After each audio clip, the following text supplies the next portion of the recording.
We are back. I'm in my attic, and yes, I'm sitting in Jay's chair because I am way too lazy to bring a whole chair up here. A few things here that I would really like to talk about. Things I don't understand. Um, First one being, what does it mean when someone? I know what it means, but why? Why do people say post this on IG Reels? Like, I get the whole idea. I didn't know at first. I was like, oh my god, really? I should. Like, okay, I will. And then someone's like, that's them trying to say they want to leave you a hate comment. What is the science behind that?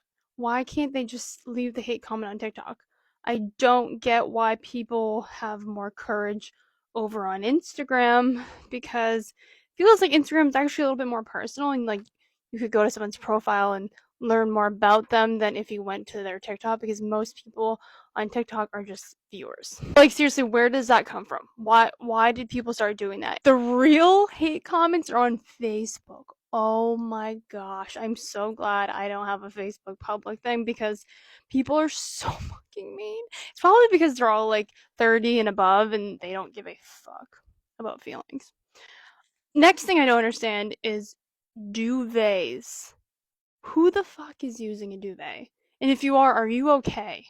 Why would you ever put that much effort into putting that whole thing on your comforter? And it doesn't even stay in there, right? You pay just as much for the duvet as you would a freaking comforter. And it just wash the comforter. Either way, you gotta wash the duvet. What? Who does this? I cannot believe people are using duvets. That actually makes me kind of mad. Apple Watches. I know that there's so many of you out there, but why? Seriously, do we really need another miniature phone strapped to our wrist?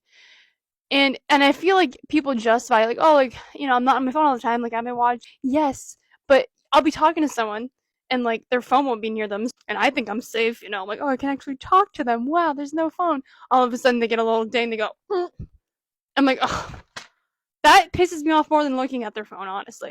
It's like, it's literally like them, like, oh yeah, no, no. Because, like, honestly, and then they go back to it because they didn't really see it all the way. I'm like, it's just that little ding, like, even on the phone, like, that ding is literally saying, stop what you're doing and look at me. Look at me. And I feel like I talk about this all the time, like, as if I'm not on my phone all the time because I am. I am. And I hate myself for it too. The Apple Watch, and like, I'm sorry, it just looks so fucking bad. It looks so bad. You guys are really out here looking like spy kids. And you guys have absolutely no shame. And honestly, it's kind of respectable. Like, I respect you all so much for the confidence. The last thing I don't understand here is college. Now, I mean this dead seriously. There are two types of people that go to college and people that don't go to college. I, for every single reason, could never go to college.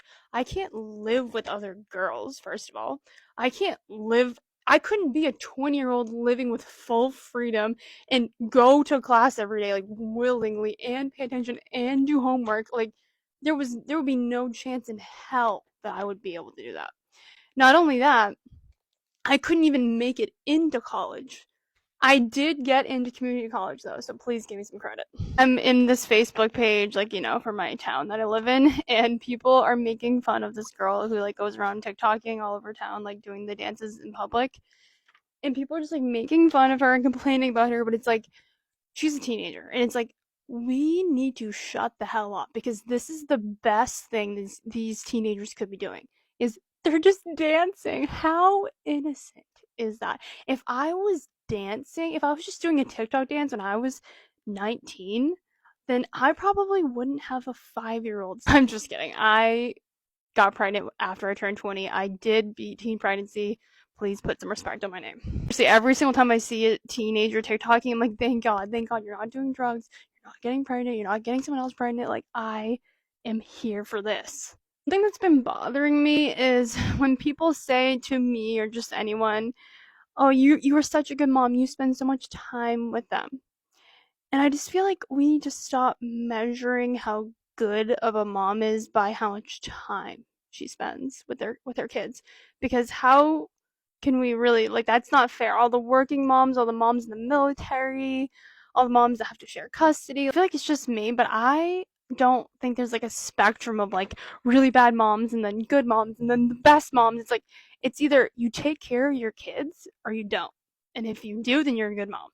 And moms will always say like being a mom changed my perspective. It changed me so much, but nobody really can explain how or like why.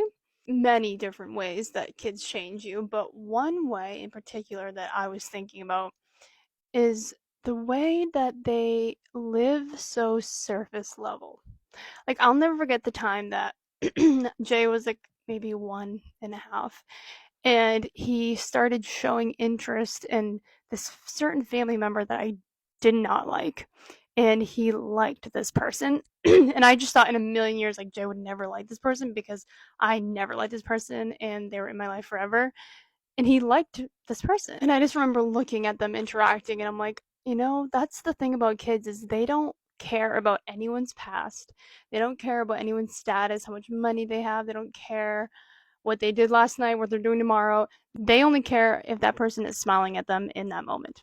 And it's just an interesting way to live, and it kind of made me less stubborn and maybe a little bit more optimistic about people and maybe a little more forgiving. I remember when I first became a mom, like when old men would like stare and like wave at Jay and smile, I would think, because I can't help but know what I know, like, oh, that's creepy, like, but Jay would love it and he would smile right back and it would make his day. Sometimes they would give him compliments and I'm like, no, it's just let's just live, let's just take each moment for what it is and just move on.